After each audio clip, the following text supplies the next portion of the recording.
안녕하세요. 이번 영상을 통해 텍스트 관련 이론을 소개하게 된 미디어 커뮤니케이션 학과 18학번 박채원입니다. 텍스트 이론을 본격적으로 다루기 이전에 먼저 저자라는 개념이 무엇인가에 대해 생각해 볼 필요가 있습니다. 지난 400여 년간 큰 사랑을 받아온 고전 로미오와 줄리엣의 저자는 누구일까요? 이 질문의 일반적인 답변은 윌리엄 셰익스피어입니다. 그러나 로미오와 줄리엣은 문학뿐만 아니라 연극, 영화, 뮤지컬 등 다양한 장르로 변주되어 왔는데요. 이때 작품 활동에 참여한 수많은 무대 감독, 연극 배우, 작곡가들, 스크립터, 영화 감독들은 모두 배제한 채 셰익스피어가 이 모든 이야기들의 저자라고 말할 수 있을까요? 대체로 너무 많은 사람들이 창작 단계에 기여하기 때문에 저자가 누구인지 정의하는 것은 매우 어렵습니다. 저자라는 개념이 모호해진 가운데 텍스트를 창작하는 것은 독자라고 주장하는 것이 바로 텍스트 이론의 핵심입니다. 미디어 텍스트는 직면하기 전에는 어떠한 대상으로서만 존재하고 독자의 해석을 거쳐야만 의미를 가지게 됩니다. 그렇기 때문에 텍스트에 있어서 관객들이 어떻게 작용하는지 그리고 그들이 사용하는 장치는 무엇인지를 이해하는 것이 매우 중요합니다. 이 관점에서 저자라는 개념은 다루기 어렵고 더 나아가서는 불필요한 것으로 간주됩니다. 그렇다면 독자는 왜 문화적 해석 연구에서 저자에 뒤처져 주로 다뤄지지 않았을까요? 일반적으로 우리는 문화를 이해하고 독서를 달성하기 위해 해석의 기술이나 독서의 문맥을 배워왔습니다. 이는 대다수의 사람들이 텍스트를 잘못 읽고 그것을 완벽하게 이해하기 위한 기술을 가지고 있지 않으며 제한된 숫자의 비평가들이나 전문가들만이 그것을 제대로 읽을 수 있다는 인식을 바탕으로 합니다. 미디어 연구는 전문가들이 저자의 의도를 파악하는 것이 정답이라는 획일적인 기준으로 문화를 규정하고 통제하며 사회적 권력을 유지한다고 생각합니다. 텍스트의 의미는 저자에 의해 놓여지고 독자의 해석을 통해 부여되기 때문에 우리는 텍스트와 저자 그리고 독자의 관계와 그들이 공유하는 사회적 역사적 배경을 이해하려고 노력합니다. 이는 미디어를 이해하기 위한 수단 중 하나에 불과하지만 그럼에도 모든 미디어에게 배경이 존재한다는 것은 모든 것이 사회적 구조로 작용한다는 것, 즉 구조주의적 시각을 의미합니다. 이 관점에서는 언어란 미디어를 이해하기 위해 배워야 하는 모든 구조를 뜻하고 구조주의자들은 이를 조사함으로써 사회와 문화를 측정하려고 시도합니다. 텍스트 이론을 처음 제시한 사람은 프랑스의 문학자이자 평론가인 롤랑 바르트입니다. 그의 독특한 접근법은 그의 책 Mythologies에서 잘 나타납니다. 그는 사물들은 자연스럽게 보이기 위해서 만들어지지만 사실은 매우 인공적이며 그 인공성은 문화적 맥락에 의지한다고 언급합니다.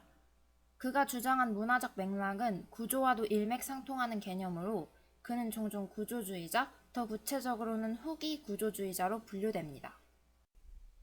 후기 구조주의는 텍스트의 해석에 근본적 사회 구조가 작용하고 개인이 그 구조를 사용하여 텍스트를 해석하는 방식에 대해 연구해야 한다는 구조주의에 대항하여 등장한 사상입니다. 후기 구조주의는 개인마다 그 구조를 해석하고 사용하는 방식이 다르기 때문에 그 구조 자체가 무엇인지 아는 것은 불가능하다고 주장합니다. 그리고 롤랑 바르트는 구조주의에서 후기 구조주의로 향하는 과도기에 위치하고 있습니다. 1968년 롤랑 바르트의 저자의 죽음이 처음 발간되었을 때 이는 많은 논란을 야기했습니다. 그동안의 방식과 연구를 무시하고 비평가들의 권력 유지 방식을 폭로했기 때문입니다. 전통적으로 문학 연구에서 저자는 항상 조물주의 위상으로 다루어져 왔습니다.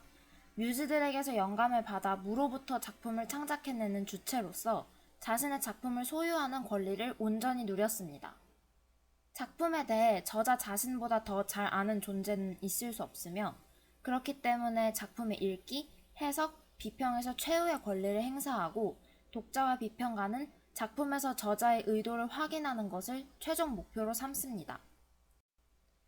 이렇게 되면 독자와 비평가 사이에는 위계질서 혹은 지배 종속 관계가 성립됩니다. 독자와 비평가가 읽기를 통해 작품에서 끌어내는 의미를 저자의 의도와 비교해보고 그 정확도를 따져야만 하는 상황이 반드시 일어난다는 것이죠. 그리고 만약 독자가 저자의 의도에서 벗어난 의미를 이끌어낸다면 그것은 잘못된 것으로 평가받습니다. 이에 롤랑 바르트는 작품 개념에서 텍스트 개념으로의 이동을 바탕으로 저자라는 개념에 의의를 제기합니다. 저자의 소유물로 여겨졌던 작품은 이제 더 이상 뮤즈들의 영감에 의해 창조된 것이 아니라 그가 다른 사람들의 목소리를 빌려와 직조한 결과물입니다. 무로부터 창조해낸 것이 아니라 기존의 텍스트들에서 여러 요소들을 가져와 직조한 것이기 때문에 저자는 더 이상 작품의 최후의 권리를 행사하지 못합니다. 저자보다 더 그 텍스트를 잘 이해하는 자가 존재할 수 있기 때문에 작품의 최종 판단관의 위상을 누리지 못한다는 것이죠. 롤랑 바르트는 이를 비유적으로 저자의 죽음이라고 표현합니다. 그리고 죽음이 선언된 저자는 더 이상 배타적이고 독점적인 소유권을 행사하지 못한 채 일개 손님의 위치로 떨어집니다. 결국 텍스트의 읽기, 해석, 비평에서 옳고 그름을 판단하는 유일한 기준은 더 이상 존재하지 않게 되고 독자의 개입에 의해 텍스트는 생산됩니다. 독자들이 텍스트에 부여하는 의미는 하나로 규정되지 않고 그들의 결합 가능성이 곧 텍스트의 의미가 됩니다. 이제 텍스트는 독자의 개입을 통해 무한한 의미들의 연쇄를 낳을 수 있는 다차원적이고 해방된 공간으로 변화된 것입니다. 이는 롤랑 바르트의 텍스트 이론을 시각화하는 것입니다. 저자는 더 이상 전지전능한 조물주가 아니며 그의 작품은 타자들의 목소리를 빌려 그저 직조한 결과물임을 알 수 있습니다. 결론적으로 롤랑 바르트는 저자와 작품의 관계가 소유주와 소유 대상의 관계이고 저자가 읽기, 해석, 비평에서 최후의 권리를 행사하며 저자의 의도에 접근하는 것이 독서의 최종 목표로 여겨지던 시기에 저자의 죽음을 선사하고 그의 역할을 단순히 타자들의 목소리를 모으는 필경사의 것으로 축소시켰으며 텍스트는 독자의 개입에 의해 생산된다고 주장한 것입니다. 지금까지 텍스트 관련 이론 영상을 시청해주셔서 감사합니다.